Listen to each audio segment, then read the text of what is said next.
খাবার দাবার নিয়ে না সত্যিই খুব সমস্যা, মানে আজকে এইটা খাবো না, কালকে ওইটা খাবো না, এটা লেগেই থাকে। রিয়াংশেরও সেরকম, মানে সব কিছু একদম খেতে পছন্দ করছে না।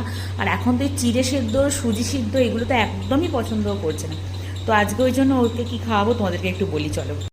আমি আটা মেখে রেখেছি, আজকে ওকে আটার রুটি করে দেবো, ঠিক আছে? তো বলে প্রথমেই বলছি না পরোটা করবো, তার বললাম না রুটিটাই খা। কতটা খাবে আমি জানি না, বাট করবো। ওই আলু কেটে রেখেছি, সিদ্ধ করে রেখেছি যাতে জলটা বেরিয়ে যায়, জানো তো? সেই কারণে আলু সিদ্ধ হতে করে রেখেছি। এটাকে দিয়ে একটা আলুর তরকারি ওই নুন হলুদ দিয়ে ফুটিয়ে দেবো। ও ফেড আপ, সেই ভাত সিদ্ধ ওর ভালো লাগছে না। সকাল থেকে কয়দিন ধরেই দেখছি না, প্রত্যেক দিন আমার খাবার নষ্ট হয়, খেতে চায় না। তো আজকে ওই জন্য একটুখানি রুটি করে দেখতে চাইছি যদি খেতে চায় আর কি। কারণ বাচ্চাদেরও তো মুখটা একঘেয়েমি হয়ে যাচ্ছে, আবার বড়ও হচ্ছে।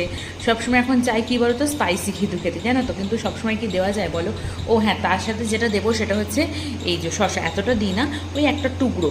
মানে তোমাদের বাচ্চাদেরও তোমরা দিতে পারো, আমি তো দিচ্ছি, কয়েকদিন ধরেই দিচ্ছি, কোনো অসুবিধা কিন্তু হয় না।